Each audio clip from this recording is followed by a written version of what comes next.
Hello, everyone. This is part two to the death of Lolita. The night before Victor Sr. was killed, the family all sat together at the table and had dinner together like they always did. But this time, it felt different to Lolita, who was the youngest and the only girl. Lolita was 13 years old and a true daddy's girl. Victor Sr. started talking about when Lolita grew up and got married. If he wasn't in this world, he wanted Victor Jr. to walk his sister down the aisle. He wanted her to be with a man that respected her and treated her right. Mi amor, ¿por qué tú estás hablando de esas cosas? My love, why are you talking about those things? Asked Sonaida to her husband, Victor Sr. He looked at his wife and gave her a soothing smile that she had never seen before. Victor Sr. told her, because if something was to happen to me, I want all you guys to know how much I love you guys. Also, I want you guys to know what were my wishes. Lolita smiled at her father and said, Papi, I love you very much also. You are the best. Then she walked over to her father, hugged him, and smiled. Then Lolita planted a kiss on her father's cheek. She couldn't imagine her life without her father. Victor Sr. then continued to walk to his other sons, telling them what he felt and how much he loved them and was proud of them. Victor Jr. was 19 at the time and in his first year of college. Marco was 18 years old and a senior in high school. Tony, 16 years old, a sophomore in high school, and Felipe, 14 years old, in the 8th grade. Lolita, who was the youngest and the only girl, who was also very spoiled, was in the 7th grade.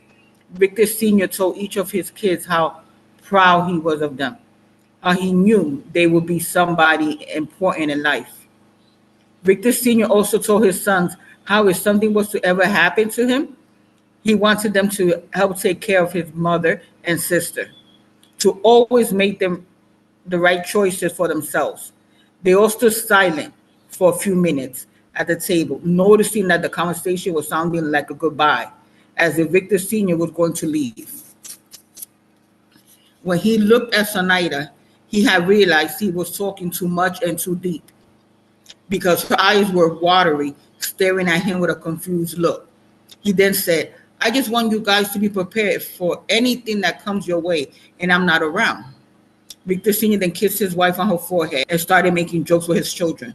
They all laughed with each other, loving each other's company, not realizing that it will be the most cherished and last memory they will have of their father. Late that night, as everyone slept, Victor Sr. and Sonaida checked on all her children, even on Victor Sr., who still lived with them. They were all sleeping, looked so safe in their beds. He thought to himself that his little princess Lolita looked exactly like a princess. His sons made him so proud, whom couldn't stop saying that to himself and to his wife. As Victor Sr. and Sonaida laid in bed, they talked about everything from when they started together as a couple to their children. He also told her about when he spoke to William and what he said. Sonaida was nervous about that because she saw in William's eyes that he was crazy. She didn't want anything to happen to her husband, the love of her life. That night, Victor Sr. and Sonaida made love to each other. Afterwards, Sonaida went to take a shower. Victor Sr. called his friend Manuel, who told him about the conversation he had with William. Victor Sr. also confided in his friend that he did not trust William, that if something was to happen to him, it was most likely William who had done it. Manuel, Victor Sr. had later told this to Sonaida in Victor Sr.'s funeral. The next day, everyone got up and got ready for work and school. William kneeled down to his dog and petted him while pouring dog food in his bowl. The dog kept looking at Victor Sr. and whining. It's all right, boy. I'll see you later on tonight, Victor Sr. said to his dog as he walked out the door. The dog lay down by the door and whined some more, like if knowing that something was going to happen to Victor Sr. that night. Victor Sr. walked with Sonaida, Lolita, and Marco to the train station, not realizing that William was watching them through his kitchen window from his fourth-floor apartment. ¿A quién tú velas? Who are you watching? Yvette, William's wife, asked. No one. Why are you asking me so many questions for? I can't look out the window? Did you cook my breakfast? Yelled William to his wife. Yvette just handed him his plate and walked away. She knew her husband William really liked Sonaida, but she wouldn't admit it to anyone. She really hated Sonaida, and knew.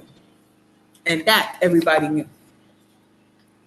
Around 6 o'clock in the evening, William was downstairs with some friends. When he realized the time, he told them he had to go to the store, that he would be back.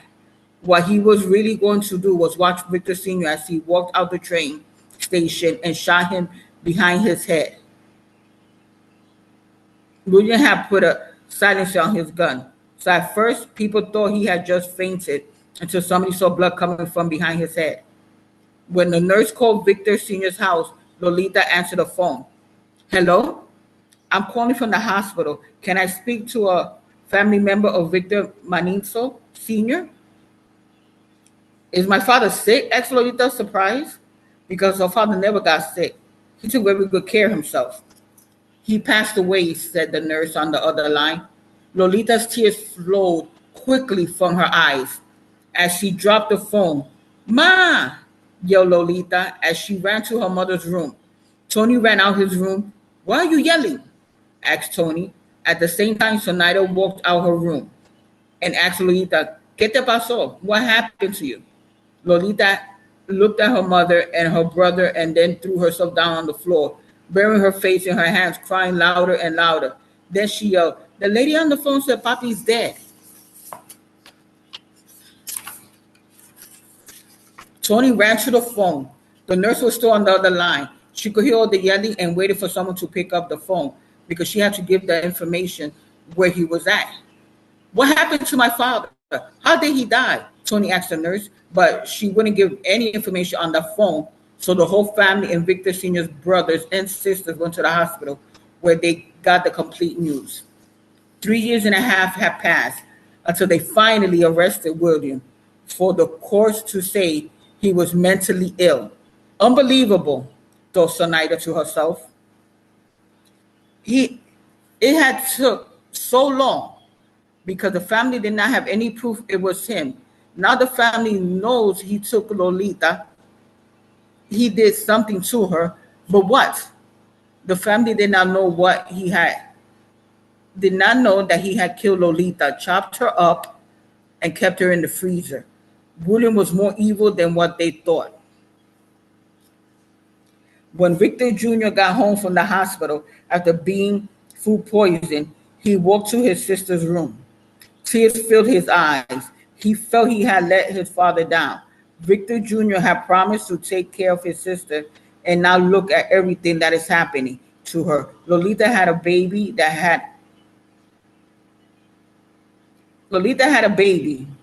from the man that killed her father. Then that same man kidnaps her and kills her. William was a monster. The court day was here, and they had no trace of Lolita. William didn't want to say what he did with her, and it was hard on the family. Time has passed, and Teresita, Lolita's daughter, was now 3 years old. So Naida was raising her granddaughter with the help of her family.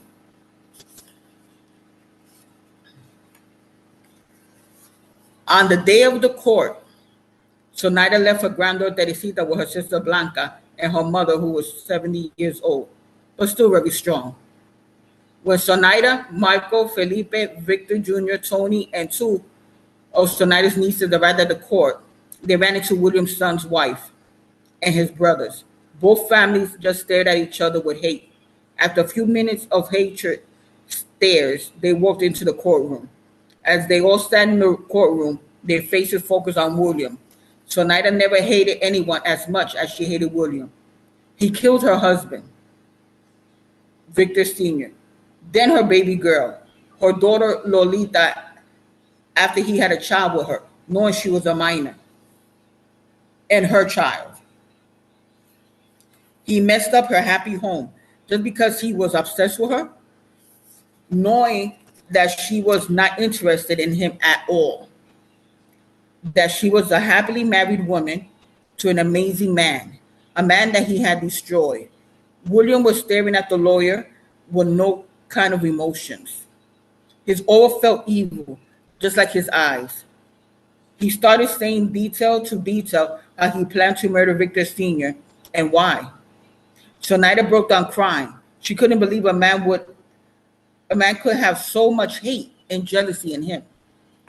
As William went detail to detail on how he planned to murder Victor Sr., it was like a knife in her heart, stabbing into her over and over again. When they were questioning him about her husband, William mentioned Lolita and it slid out of his mouth what he did with her. Lolita's family all jumped up at the same time. They couldn't believe what they were hearing. William was finally admitting and letting them know what he did with Lolita. But he also said he killed her, chopped her up, and put her in the freezer. ¿Qué? What? Sonaida yelled. She could not believe what this monster did to her child, her daughter, her princess, and the mother of one of his children. This was too much for Sonaida to handle. She ran out of the courtroom crying hysterically. William was admitting that he did evil things to her family. She couldn't understand and she blamed herself. Blamed herself because she did not pay any mind to him. That maybe if she just accepted him, her husband and daughter would be alive now. Why was this happening to her, to her family? Sonaida could not take it anymore. It was too much for her to hear, especially what he did to her daughter. It was the worst. Maribel, one of Sonaida's nieces, started yelling, "You bastard, you damn fucking bastard. You are nothing but an animal." Sonaida's lawyer stood up and tried to calm her down, but he couldn't, and they walked her out of the courtroom. Hours seemed like eternity before the day was over. He had admitted to killing both father and daughter because he wanted to be with Sonaida. Since she didn't want him, he decided to get revenge, a sick revenge that destroyed her family. The jury was in shock to hear what he had done to Lolita's body after he murdered her. That is why Victor Jr. got sick and had to go to the hospital. The rest of the family felt sick too, but Victor Jr. got really sick, maybe because he ate the most. The next day, William's psychiatrist took the stand. She stated that William talked a lot about evil spirits. He told her that by the family eating Lolita, she would be reborn. Lolita's family knew that William and his family loved doing evil things. So Nida thought to herself, that is why the psychic didn't want to say anything. She saw very bad spirits in that family. She was scared of it. But why wouldn't she tell Sonaida what was going to happen? William was sentenced to 40 years in jail. But from those 40 years, he would have to be 10 years in a mental institution. William was only there for 2 years until he committed suicide. He kept mentioning before he passed that he was seeing Victor Sr.'s spirit everywhere, that Victor Sr. wouldn't leave him alone. When William passed away, his oldest son was more than angry. Now he kept bothering the family, always arguing with the brothers, and Yvette, his mother, was always doing evil things to Lolita's family. Teresita was always safe, even though every time William's son passed by her, they stared at her, but they never bothered her or wished any bad thoughts on her. Maybe because Teresita was their half-sister. But with the rest of the family, things had got so intense that Sonaida, her children, and granddaughter moved away because she felt it would be safer for Teresita. Teresita was now 6 years old and in the first grade. One day, Sonaida decided to go to another psychic because she wanted to make sure her daughter was at peace, that her spirit was with her father's spirit, Victor Sr. When she walked in, there was a young woman with long black wavy hair sitting 2 chairs away from her. For a second, Sonaida thought it was her daughter, Lolita. But when the young woman turned around, she realized it wasn't. Okay, Sonaida, relax. Sonata said to herself. When she walked into the room where the psychic was, she saw a small crystal ball.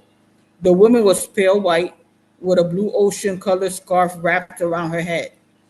She had on a white sleeveless summer dress, which seemed to go down to her ankles. She also had one blue sandal that matched her scarf.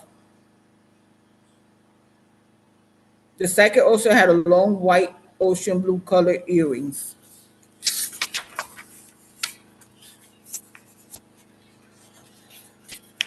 The smell of berry and sage incense burned in the corner of the room, while in the other corner, hanging from the ceiling, was bells. They kept moving back and forth, while in the background, there was ocean music playing. It felt very relaxing to Sonaida. Sit down. The psychic pointed her finger to the chair in front of her. She stared at Sonaida for a few seconds, as if studying her. How can I help you? The psychic asked Sonaida. Before Sonaida could answer, the psychic stared, telling her what she wanted to know and more. The one you think is dead is not. The child you thought had died didn't die then, but died that day. The other one was hidden. Sonaida looked at the psychic and said, what are you talking about? You gave birth to twin daughters. They told you one died, but it was a lie. They gave her to someone else. Think back. The baby they showed you after she supposedly died looked like the same baby you gave birth to? What was the reason the other baby died? The psychic kept on and on. So Nida just stared at her. How did she know about the twin that had died? What did she mean she didn't die then, but she died that day? So Nida thought to herself. Then she realized what she meant. So Nida looked at her, surprised. Go get any information you can from that day you gave birth to your twin daughters, but only went home with one. He did kill your daughter, but not the one you think. When they realized what happened, they went to go get the one they were trying to get first. She's still alive, but has been tortured. She's afraid to look for you in the family because she feels they will do something to you guys or her little girl. The psychic was better than the other one. So Nadia said to herself, the only thing she could not believe Lolita was alive or that her other daughter was alive, then came looking for her and got killed because she was confused with her twin sister. Marco was babysitting Teresita when Sonaida walked in crying. What else is this family going to go through?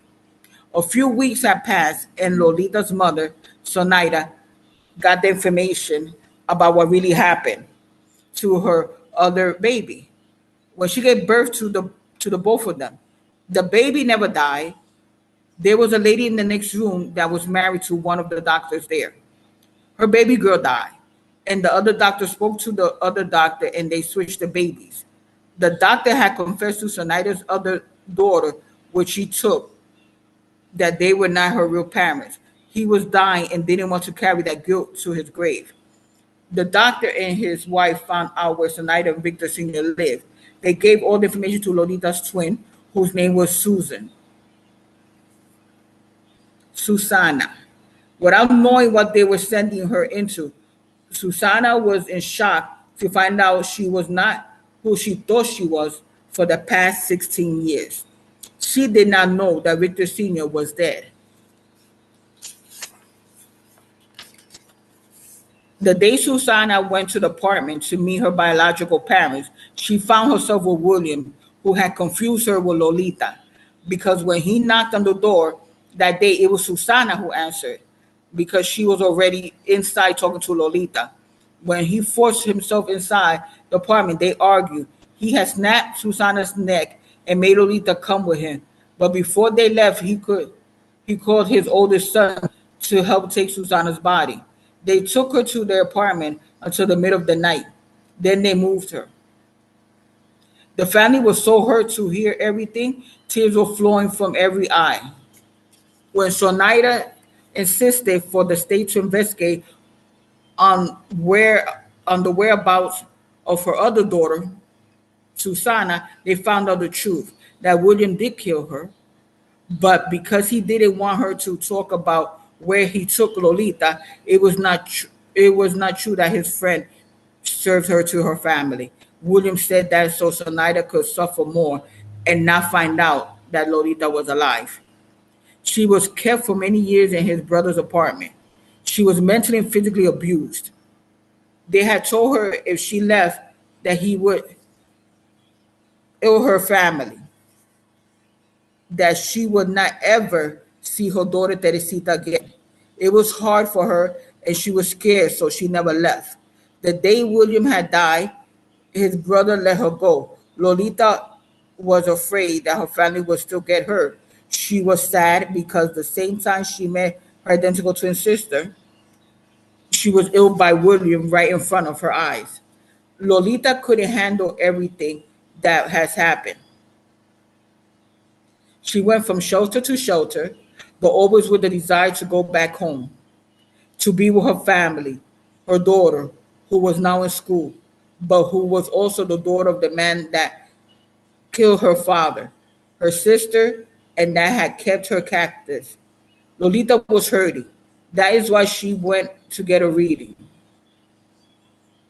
So Nida didn't know that the woman she saw when she went to get a spiritual reading was Lolita. This was too much for Sonaida. While Lolita wandered around watching her family from afar, Sonaida suffered. Every night, Sonaida would go into Lolita's room and read over and over again the poems she had wrote. It was hard for Sonaida to read her daughter's poems, but at the same time, it was a therapy. One of the poems that Sonaida enjoyed reading was called If My Eyes Close Forever.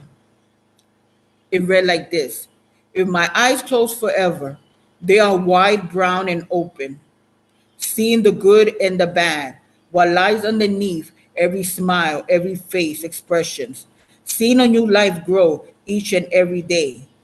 As the sun rises, as the moon shines, my eyes will see every inch how a new day blossoms. But if a day will come that I will no longer see through my brown eyes how life is changing, if my eyes close forever,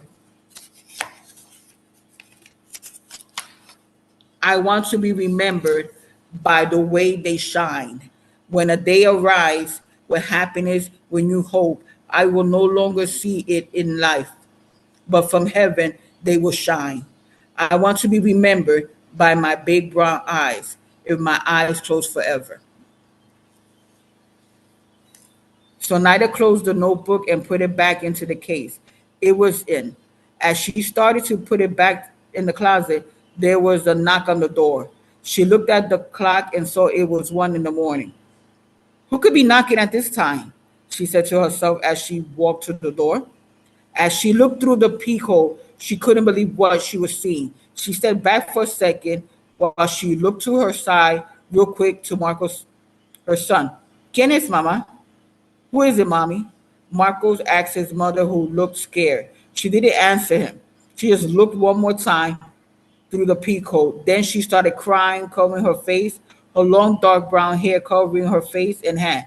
Marcos pushed his mother out the way, thinking someone was there to hurt them. What he saw surprised him so much. While he went to open the door, the person at the other side knocked one more time. When he opened the door, he saw the police officer first. Then he saw the person he first saw through the peephole. It was his sister Lolita. He could not believe it. He hugged her so tight, like if wanting to make sure it was not a dream, making sure she was real. And she was, all grown up. He then, real quick, looked at his mother and asked, "You didn't give birth to triplets, right?" They all gave a small laugh. Sonaida could not believe Lolita was standing in front of her. Lolita and Sonaida hugged each other, which seemed to be a long time, but they didn't want to let each other go. The police and Lolita explained everything that had happened to Lolita. She explained how William and his brother kept her locked in the apartment, how she was scared, how everything happened when they killed her twin sister.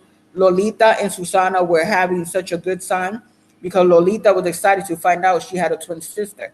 Lolita told her mother that when she was about to call her at work, that is when William knocked on the door. That is the moment that everything changed. They went to the precinct, and a warrant for William's oldest son and his uncle was made out. The next day, when Teresita woke up and saw Lolita, she stood staring at her. Abuela, I thought you said mommy was dead, said Teresita to her grandmother. Teresita looked a little nervous but curious. So Nida explained everything to her granddaughter because even though she was 6 years old now, Teresita needed to know the truth. So they explained everything to her the best way they could. She was glad to meet her mommy because she was just a baby when everything happened. Now she got to meet her and hug her. After thinking she was dead, the whole family came over. They couldn't believe everything they went through. Lolita was held captive only a few blocks away, watching her family through the gated window that had an alarm, the window she was afraid to touch. A few weeks later, they were able to do a proper funeral for Susana, inviting her adopted mother, who thought all this time that Susana was alive and was just happy with her biological family. Lolita wrote a poem to her sister, and she read it at the funeral. The day. The day you came back into my life was bright, sunny day. Your eyes shined with the sun because you finally saw yourself in me. I was blessed and happy as we made plans, thanking God for bringing you again to us. God gave us happiness for those 2 hours you were by my side. Then the devil interrupted us because of his jealous and evil ways.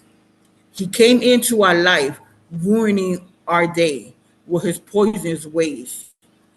Now you are at peace, my other half, because like you wished, you have all your family here by your side, giving you the love you came looking for until the day comes that we meet again. Everyone that was there had tears in their eyes. So Nida wished the death of her husband wasn't real, but it was. Now Susana was able to meet her biological father, the father that cried also when he thought he had lost a child. All this time they had cried for the wrong baby. But she also gives thanks to God for bringing her child Lolita back to her. That night, Lolita put her daughter to sleep in her bed next to her. She then kept writing in her notebook, the notebook that held her thoughts. Victor Jr. had 2 boys with his wife. Dina, Philip, was engaged to Ying, a Chinese young woman who was in college with him. Tony was dating Ying's sister, and Marco had a daughter with Mary. Marco and Mary were on and off again, but he was always there for his daughter. Lolita went to get a reading and found out that Yvette, William's wife, is still doing evil things to her and her family. This time, Lolita is strong, older, and wiser. What Yvette sends to her doesn't affect her because she knows what to do, and also she protects herself and her daughter. Lolita was through a lot of things through her lifetime as a teenager, but she was determined to make it right, to achieve her goals for her and her daughter. Lolita had enrolled in college and found a part-time job. She helped her mom around the house. She was also she was very close to her brothers and their wives and girlfriend. Everything seemed like a dream. Lolita, Lolita, a soft voice calling her from afar. As the voice got louder, she started waking up. Lolita was in the hospital. She had gotten operated on for breast cancer. At 16 years old, she was diagnosed with breast cancer. They diagnosed it while she was pregnant with her daughter. They had to wait until she gave birth. While she was sleeping, she dreamt of all of that. She started telling her mother and father about the whole dream. They told her that William was evil and the enemy, which in her dream represented the cancer, that she felt trapped with it, like it kept her hostage for so long, that she was probably worried about not seeing her daughter and the rest of the family again. She did have a twin sister that died. She was probably wishing she was still alive. So William, the enemy, which represented the cancer, would take her sister and not her. Her father, William, was always Lolita's rock. Her father, Victor, was always Lolita's rock and always giving her hope. They were afraid of her dying, and they were extremely shocked that at 16 she had breast cancer. So neither Victor Sr. knew that cancer comes at whatever age. Lolita was very close to her brothers, and she probably felt she was going to miss them being fathers and that the cancer would affect her unborn baby. Victor Jr. always acted like a second father to her and wanted to protect and help her when he found out she had breast cancer. Lolita loved her family so much. When her parents finished telling her what her dream meant, Lolita looked at her parents and said, you got all that from my dream? They laughed, but Lolita knew what they said was true. Her parents were very spiritual people. After a while, with chemotherapy, the cancer was gone. Lolita learned to appreciate life more and to love her baby girl.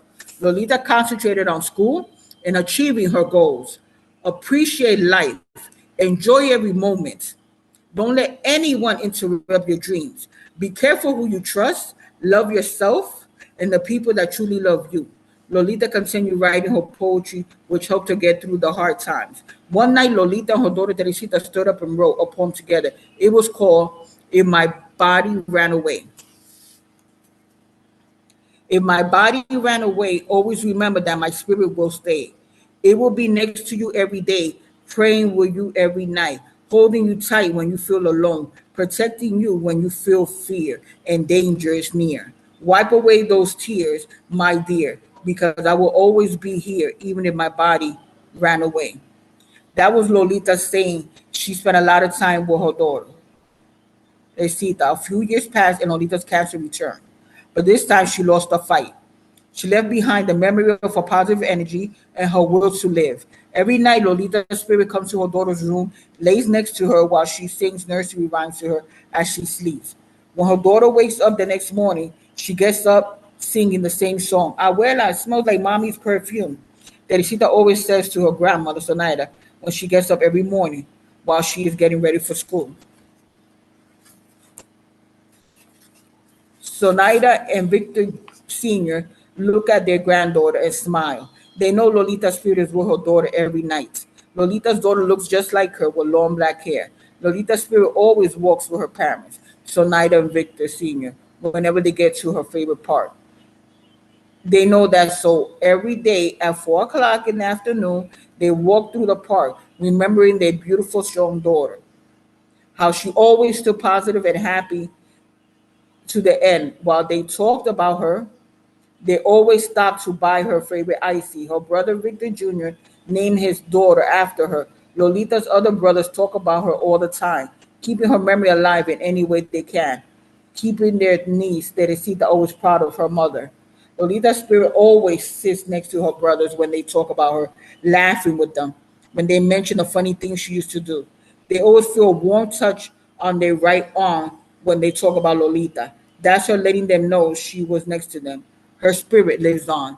Through the smile of her daughter and the words in every sentence, her little Teresita says, Lolita's spirit lives on through the daily activities her family does to keep her memory alive. Lolita always walks through her family's house where her daughter Teresita lives, making sure everything is safe. The death of Lolita did not kill her spirit or her beautiful memories. Her daughter Teresita continues writing poetry. She says it's the way to she communicates with her mother, Lolita.